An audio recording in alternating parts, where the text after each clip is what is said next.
একাদশ শ্রেণীর ব্যবসা শিক্ষা শাখার সকল শিক্ষার্থীদের শুভেচ্ছা জানাচ্ছি।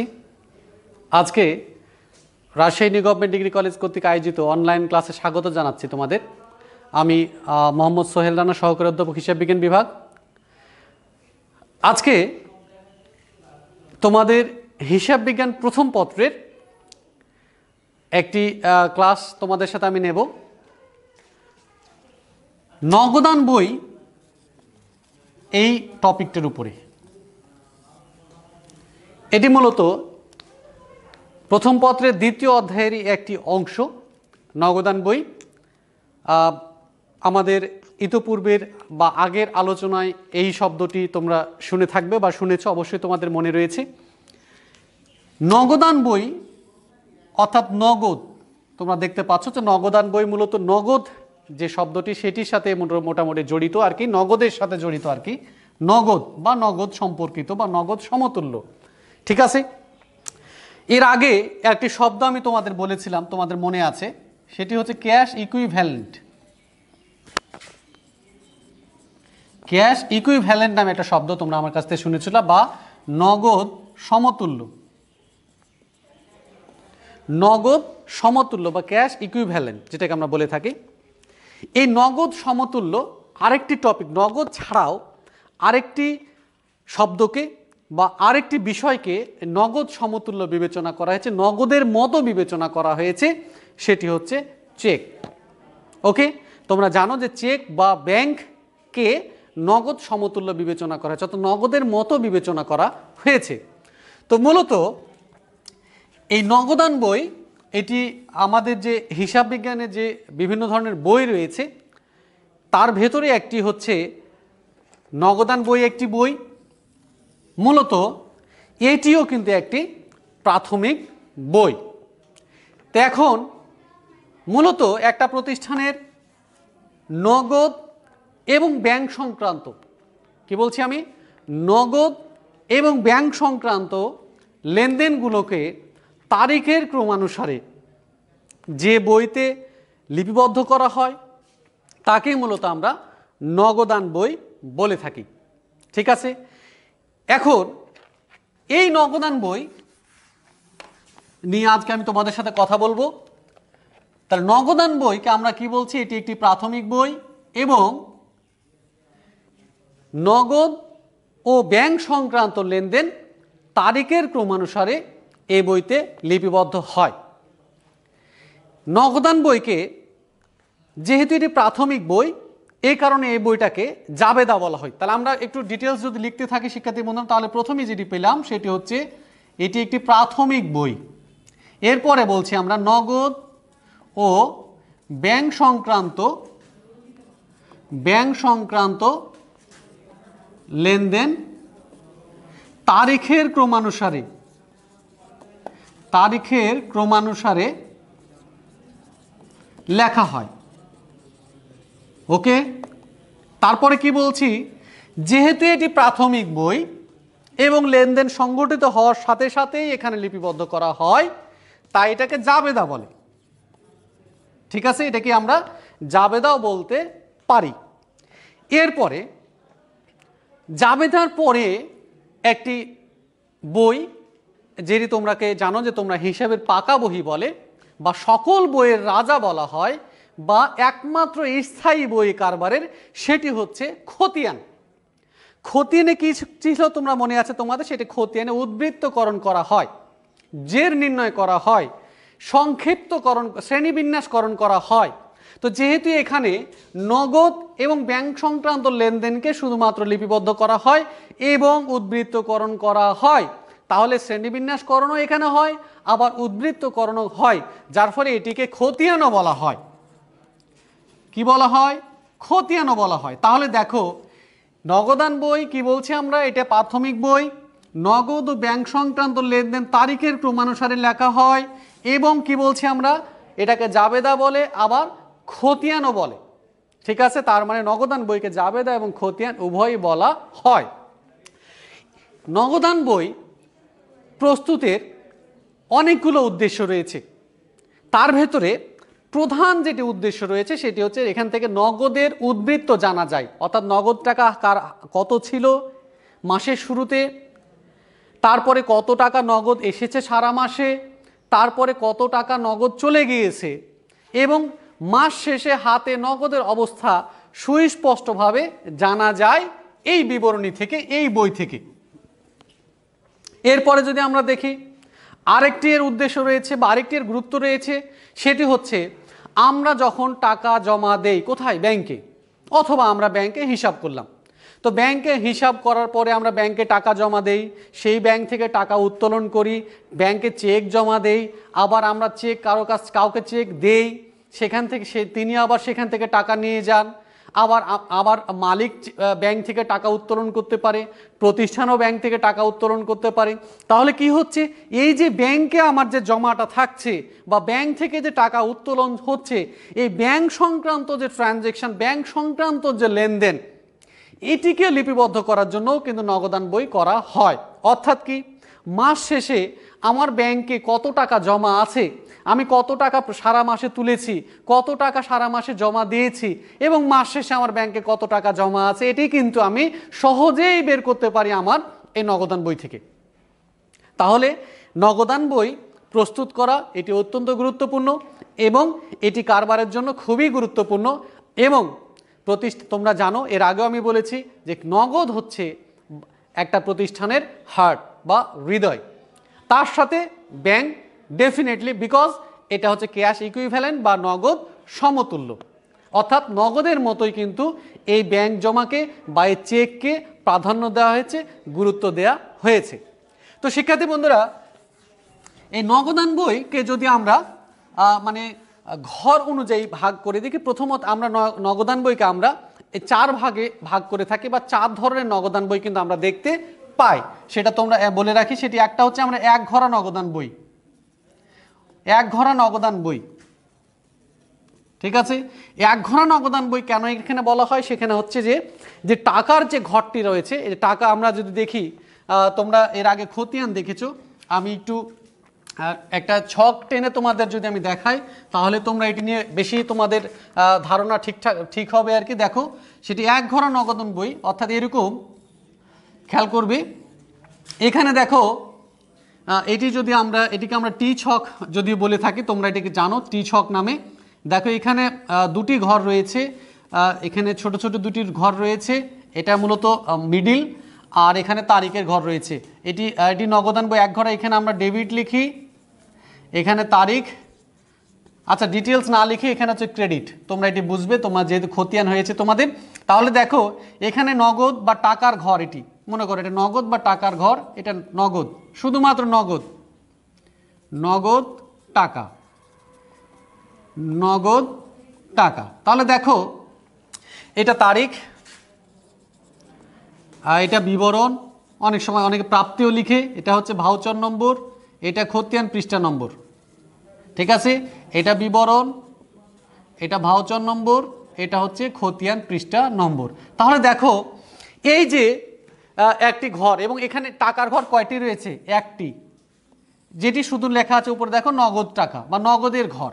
তাহলে আমরা যদি এভাবে বলি যে নগদান বইতে একটি টাকার ঘর থাকবে, এবং সেখানে নগদ এবং ব্যাংক সংক্রান্ত লেনদেন লিপিবদ্ধ করা হবে, কোথায়, এই ঘরটাতেই। তাহলে আমরা কি বলছি, যে নগদান বইতে একটি মাত্র টাকার ঘর থাকবে এবং যেখানেই শুধুমাত্র নগদ এবং ব্যাংক সংক্রান্ত যে লেনদেন থাকবে সেগুলো লিপিবদ্ধ করা হবে, তাকে আমরা বলছি এক ঘরা নগদান বই। ওকে, নেক্সট, এবার দেখো দুই ঘরা নগদান বই। 2 নাম্বার আমরা কি বলছি, 2 ঘরা নগদান বই বা 2 ঘরা নগদান বই। ওকে, তাহলে 2 ঘরা নগদান বই, তাহলে অবশ্যই এখানে দুটো টাকার ঘর থাকবে, একটু খেয়াল করো। তাহলে আমরা কি বলছি এবার দেখো, তাহলে টাকার ঘর কয়টি থাকবে, এবার বলছি আমরা দুটো টাকার ঘর থাকবে। ওকে, এবার টাকার ঘর দেখো দুটো।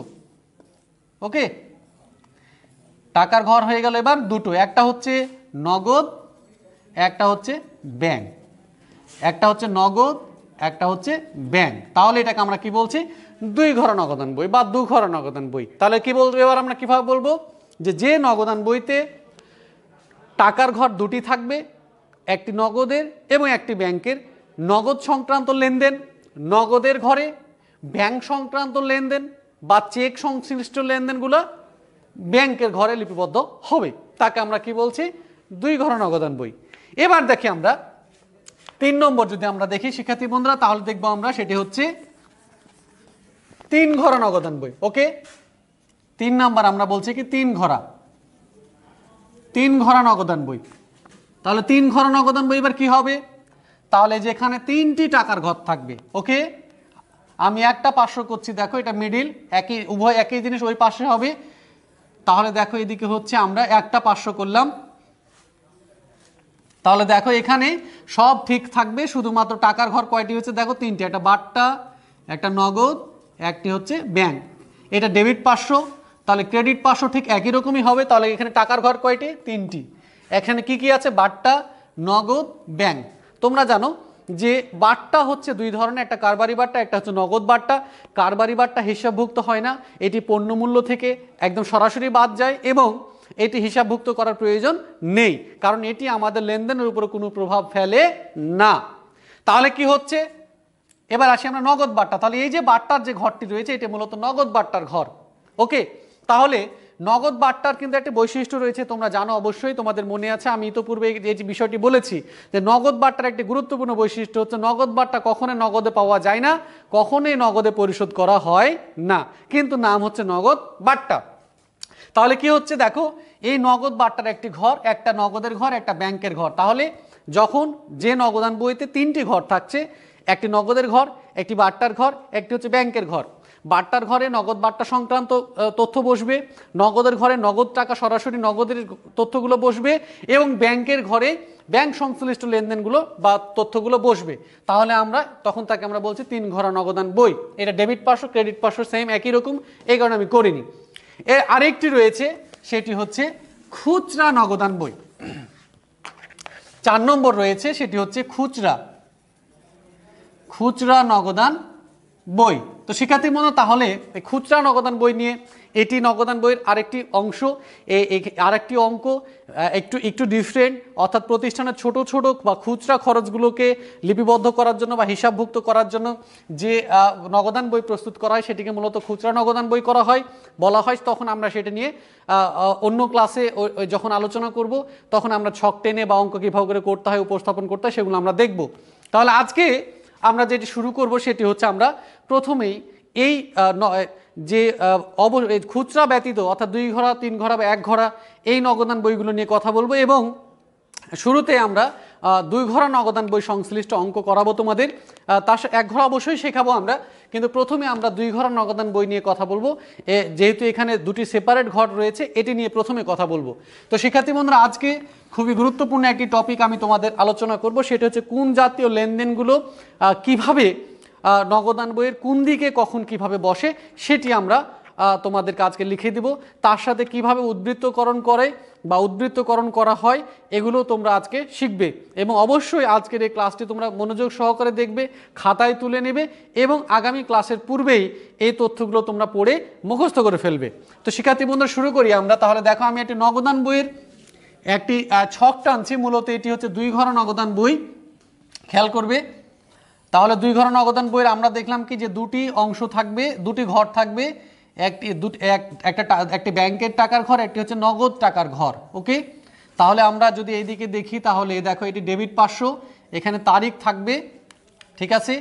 তাহলে এটি হচ্ছে ডেবিট, এটা তারিখ, এটি হচ্ছে বিবরণ, এটি ভাউচার নম্বর। ওকে, এটি হচ্ছে খতিয়ান পৃষ্ঠার ঘর, এটি হচ্ছে নগদ টাকা,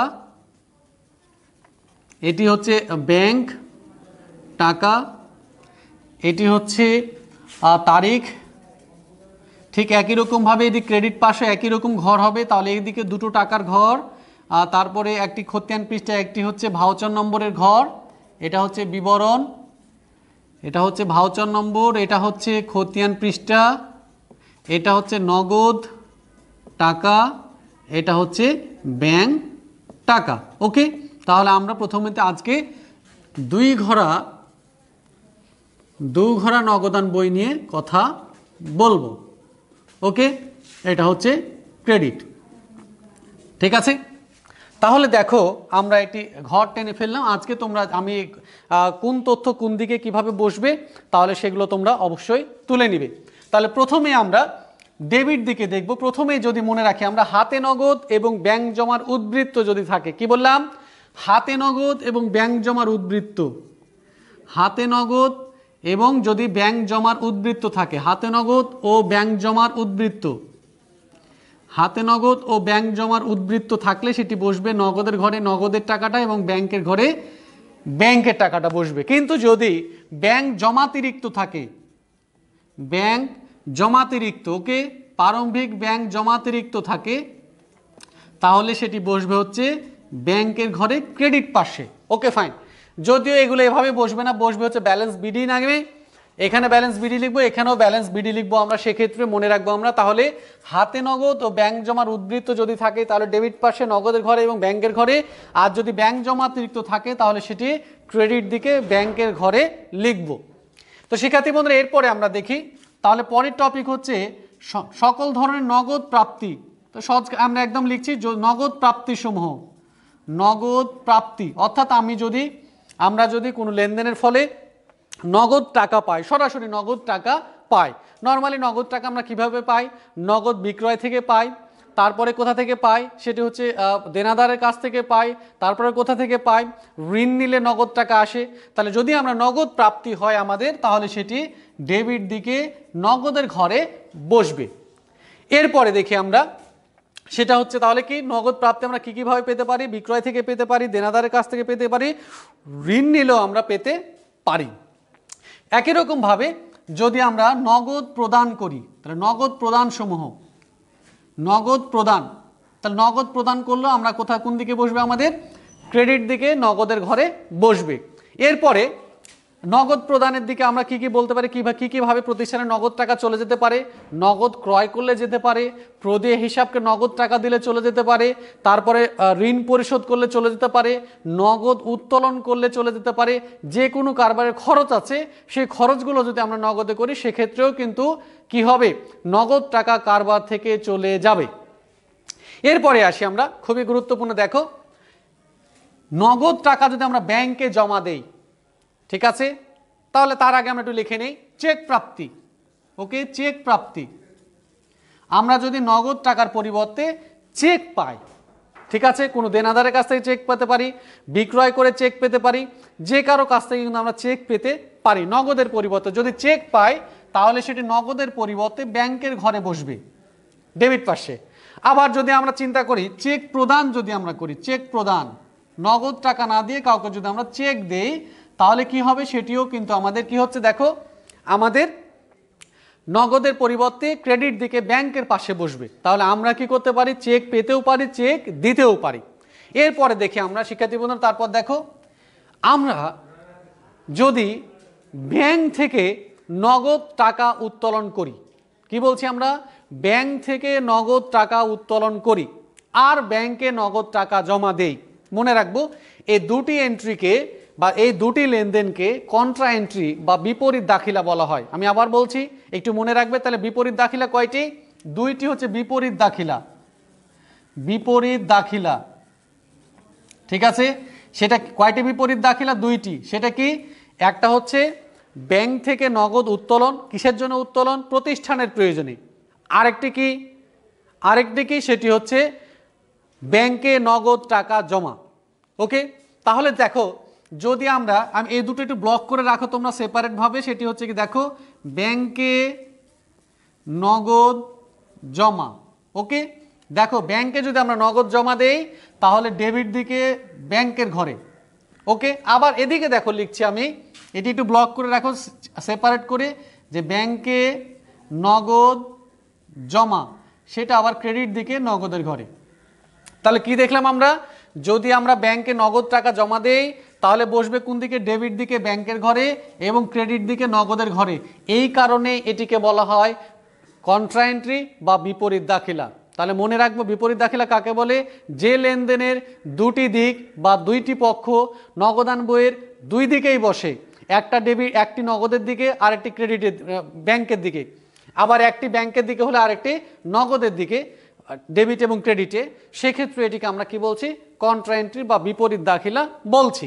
আবার দেখো, ব্যাংক থেকে নগদ উত্তোলন, ব্যাংক থেকে অফিসের প্রয়োজনে নগদ উত্তোলন, ঠিক আছে, সেক্ষেত্রে এটা কোন দিকে বসবে, ডেবিট দিকে নগদের ঘরে। ওকে, আবার এটাও আবার ক্রেডিট দিকেও বসবে। দেখো, ব্যাংক থেকে অফিসের প্রয়োজনে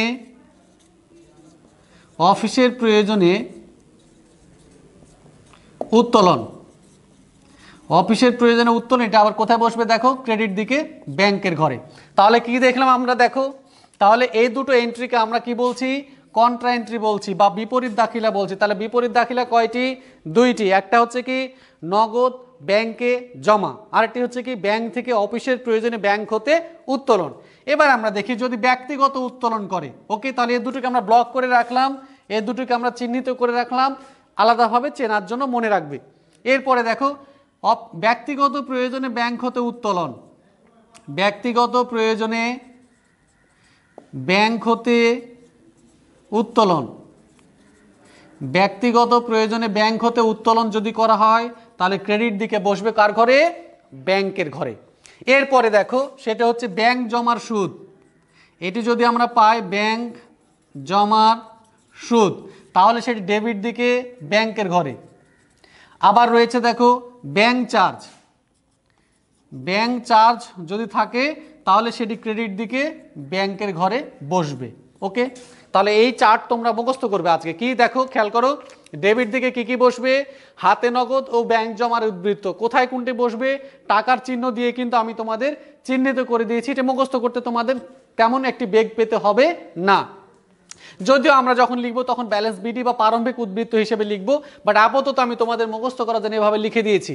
তাহলে হাতে নগদ ব্যাংক জমার উদ্বৃত্ত ডেবিট পাশে নগদের ঘরে এবং ব্যাংকের ঘরে, নগদ প্রাপ্তি ডেবিট দিকে নগদের ঘরে, চেক প্রাপ্তি ডেবিট দিকে ব্যাংকের ঘরে, ব্যাংকে নগদ জমা এটি কন্ট্রা এন্ট্রি, এটা দুই পাশেই বসে, ব্যাংকে নগদ জমা তাহলে ডেবিট দিকে ব্যাংকের ঘরে এবং ক্রেডিট দিকে দেখো নগদের ঘরে।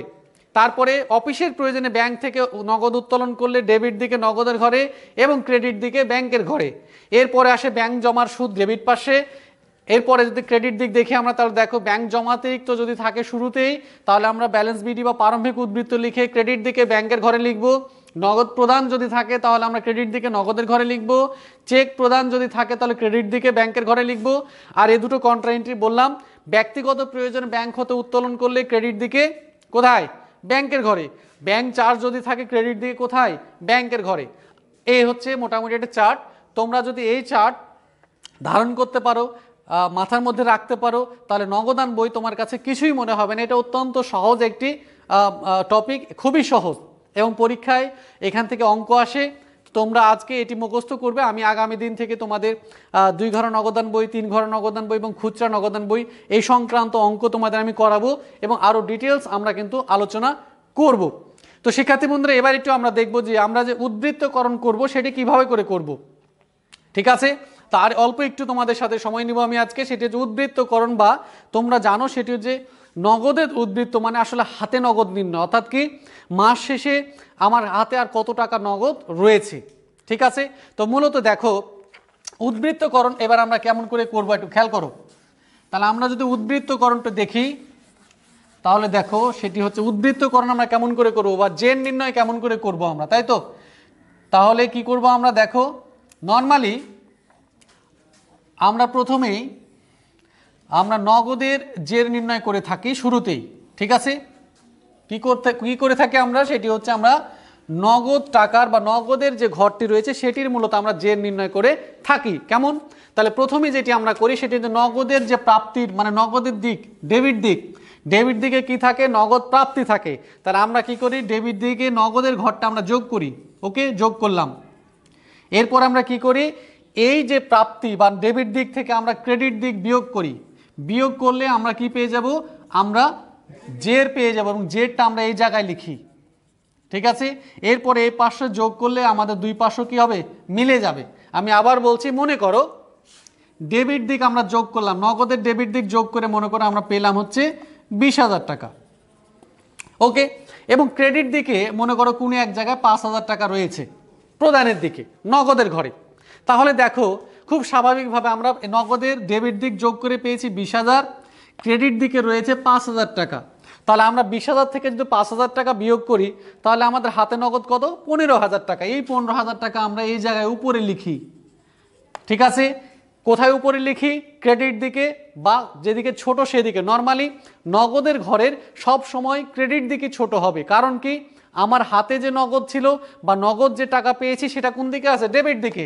এবং নগদ যে আমি দিয়েছি বা খরচ করেছি বা প্রদান করেছি সেটা কোন দিকে আছে? ক্রেডিট দিকে। আর প্রাপ্তির চেয়ে কখনোই খরচ বা প্রদান বেশি হতে পারবে না। তো যার ফলে সব সময় নগদের ঘর কোন দিকে বড় হবে? ডেবিট দিক বড় হবে। তাহলে ডেবিট দিক থেকে ক্রেডিট দিক বিয়োগ করলে আমরা ছোট কোন দিকে পাবো? সব সময় ক্রেডিট দিকেই পাবো। তাহলে আমাদের ব্যালেন্সটা কোথায় বসেছে? অর্থাৎ জের অথবা হাতে নগদটা কোথায় বসেছে? দেখো ক্রেডিট দিকে, ক্রেডিট দিকে উপরে, এবং ডেবিট দিকে বসবে হচ্ছে নিচে, ঠিক আছে? এবং এটির নাম দেই আমরা ব্যালেন্স সিডি। এটার নাম আমরা দেই ব্যালেন্স সিডি, ঠিক আছে? এবং এটা হয় যে মাসে আমরা অঙ্ক করি সেই মাসের শেষ তারিখ। মনে করো আমরা জানুয়ারি মাসে অঙ্ক করছিলাম, তাহলে জানুয়ারি মাসের 31 তারিখ হবে হচ্ছে এই তারিখটি। এবং এটির নাম দিই আমরা হচ্ছে ব্যালেন্স বিডি, ব্যালেন্স বিডি। এবং এটি হয় পরের মাস, অর্থাৎ যে মাসে অঙ্ক করছিলাম, মনে করে জানুয়ারি মাসে করছিলাম, তাহলে ফেব্রুয়ারি মাসের 1 তারিখ, এটির নাম ব্যালেন্স বিডি। তাহলে দেখো, আর আমরা জানি যে আমরা ব্যালেন্স কাকে বলি? মূলত বিডিটাকে আমরা বলি ব্যালেন্স। সুতরাং নগদান বইয়ের নগদের সব সময় ডেবিট জের হবে, কারণ বিডি যেদিকে থাকে সেদিকটাকে আমরা বলি ব্যালেন্স বা জের। তাহলে কোন দিকে আছে বিডিটা? বিডিটা আছে ডেবিট দিকে। তার মানে নগদান বইয়ের নগদের ঘরের সব সময় ডেবিট জের হবে, কারণ কি ডেবিট দিকেই বেশি থাকবে অলওয়েজ। কারণটা কি? ডেবিট দিকে থাকে প্রাপ্তি, আর ক্রেডিট দিকে কি থাকে? প্রদান। আর প্রাপ্তির চেয়ে প্রদান কখনোই বেশি হতে পারবে না। সুতরাং নগদান বইয়ের সব সময় কোন জের হয়? ডেবিট জের হয়। এবার আসি আমরা ব্যাংকের ঘর। তাহলে ব্যাংকের আমরা জানি ডেবিট দিকে আছে প্রাপ্তি, ব্যাংক জমা। ডেবিট দিকে কি আছে? ব্যাংকে জমা। আর ক্রেডিট দিকে কি আছে? ব্যাংক হতে উত্তোলন, ঠিক আছে? তা এখন দেখা গেল কি যে ব্যাংকের ডেবিট দিকে জমা আছে হচ্ছে 20,000, ওকে? 20,000 অর্থাৎ 30,000, একই রকম না লিখে 30,000, ঠিক আছে?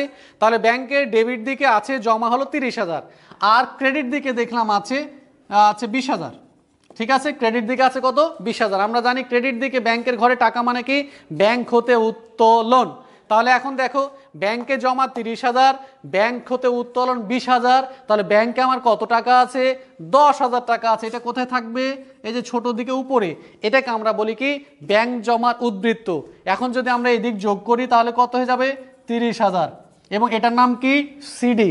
এবং এই টাকাটা আবার নিচে এসে এখানে বসবে বড় দিকে। তাহলে ব্যাংকের কোন দিক বড় হলো? ডেবিট দিক বড় হলো। ডেবিট দিকে কি থাকে? ব্যাংক জমা। ক্রেডিট দিকে কি থাকে? ব্যাংক জমা থেকে, ব্যাংক থেকে উত্তোলন। আমরা জমা থেকে উত্তোলন বিয়োগ করে কি বের করলাম? ব্যাংক জমার উদ্বৃত্ত, অর্থাৎ ব্যাংকে আমার কত টাকা আর জমা আছে। এবং এটা হচ্ছে সিডি এবং এটা হচ্ছে বিডি। কিন্তু নগদের আমরা দেখলাম কিন্তু সবসময় ডেবিট দিকই বড় হতে পারে। কেন বড় হতে পারে সবসময় ডেবিট দিক? কারণ ডেবিট দিকে নগদ জমা থাকে বা হাতে নগদ থাকে, আর ক্রেডিট দিকে থাকে নগদ খরচ বা নগদ প্রদান, ঠিক আছে?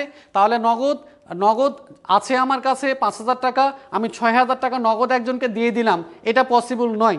তার মানে কি নগদের কখনোই ডেবিট দিকের চেয়ে ক্রেডিট দিক বড় হতে পারবে না। কিন্তু ব্যাংকের ক্ষেত্রে তোমরা জানো যে ব্যাংক জমা এবং ব্যাংক জমাতিরিক্ত নামে একটা শব্দ রয়েছে। ব্যাংক জমা আর ব্যাংক জমাতিরিক্ত, ঠিক আছে? ব্যাংক জমাতিরিক্ত মানে তোমরা জানো ব্যাংকে যা জমা আছে তার চেয়ে অতিরিক্ত উত্তোলনকে বলা হয় ব্যাংক জমাতিরিক্ত উত্তোলন। তার মানে কি ব্যাংকের কিন্তু জমার চেয়ে উত্তোলন বেশি হতে পারে। এবং ব্যাংক জমাতিরিক্ত এটি কিন্তু এক ধরনের ঋণ, যেটাকে আমরা ইংরেজিতে বলে থাকি ব্যাংক ওভারড্রাফট। তাহলে যদি ব্যাংকে জমা দিলাম, যেমন এখানে দেখো ব্যাংকে জমা আছে আমরা বললাম 30,000 টাকা, ওকে? কিন্তু আমি দেখলাম কি যে ক্রেডিট দিকে আছে 40,000 টাকা। তার মানে কি আমি জমা দিয়েছি বা ছিল আমার 30,000, আমি উত্তোলন করেছি 40,000। তাহলে দেখো ব্যাংকের কিন্তু ডেবিট দিকেও বড় হতে পারে, ক্রেডিট দিকেও কিন্তু বড় হতে পারে। এবার দেখো তাহলে আমাদের কি ঘটনা ঘটবে? এবার যেটি হবে, মনে করো এদিকে আছে 30,000, ডেবিট দিকে ব্যাংকের ঘরে আছে 30,000, আর ক্রেডিট দিকে আছে আমাদের 40,000। তাহলে এবার দেখো ব্যাংকের ক্রেডিট দিকই বড়, তাহলে ক্রেডিট দিক যদি বড় হয় তাহলে আমরা ক্রেডিট দিক যদি আগে যোগ করব, যে দিক বড় হবে সেই দিক আগে যোগ করব। কিন্তু নগদের সবসময় ডেবিট দিক বড় হবে, কিন্তু ব্যাংকের কি হচ্ছে ডেবিট দিকও বড় হতে পারে, ক্রেডিট দিকও কিন্তু বড় হতে পারে। তাহলে ব্যাংকের ক্রেডিট দিক বড় কত টাকা, 40,000। ওকে, এবার যদি আমরা বিয়োগ করি তাহলে কি দেখবো আমরা, এদিকেই ছোট এবং 10,000 টাকা এখানে বসছে, এবং এটাকে আমরা এবার ব্যাংকের সিডি কোন দিকে হয়ে গেল, ডেবিট দিকে, এবং বিডি কোন দিকে হয়ে গেল, ক্রেডিট দিকে। তাহলে ব্যাংকের সিডি এবং বিডি দুই দিকেই হতে পারে, আর ব্যাংকের এখন ক্রেডিট জের। ওকে, তাহলে আমরা এভাবে করে বলবো যে নগদান বই মোতাবেক নগদের সবসময় ডেবিট জের হবে, যা সম্পদ হিসাব প্রকাশ করে হাতে নগদ। কিন্তু ব্যাংকের অর্থাৎ নগদান বই মোতাবেক ব্যাংকের ডেবিট জেরও হতে পারে, ক্রেডিট জেরও হতে পারে। ডেবিট জের হলে ব্যাংক জমার উদ্বৃত্ত, ক্রেডিট জের হলে ব্যাংক জমাতিরিক্ত। ঠিক আছে শিক্ষার্থী বন্ধুরা, তাহলে আজকে আমি তোমাদের অল্প একটু ধারণা দেওয়ার চেষ্টা করেছি নগদান বই সংক্রান্ত। আগামী দিন ইনশাল্লাহ বিস্তারিত এটা নিয়ে আরও কথা বলবো। আমরা অঙ্ক করে দেখাবো, একটি পূর্ণাঙ্গ অঙ্ক করে দেখাবো নগদান বই সংক্রান্ত। সেখানে অবশ্যই 2 ঘরা 3 ঘরা বা 1 ঘরা এবং খুচরা নগদান বই প্রত্যেকটি নিয়ে আলাদা আলাদা ক্লাস হবে, আলাদা আলাদা কথা আমি তোমাদের সাথে বলবো এবং শেখানোর চেষ্টা করব। তো তোমরা ধারাবাহিকভাবে ক্লাসগুলো করবে মনোযোগ সহকারে। বুঝতে অসুবিধা হলে অবশ্যই আমাকে কমেন্ট বক্সে বা ইনবক্স করে জানাবে। আমি চেষ্টা করব তোমাদের প্রবলেমগুলো সলিউশন করে দেওয়ার। তো শিক্ষার্থী বন্ধুরা, নেক্সট ক্লাস পর্যন্ত তোমরা আবার তোমাদের নেক্সট ক্লাস আমার দেখা হবে। সেই পর্যন্ত ভালো থাকো, সুস্থ থাকো, আল্লাহ হাফেজ।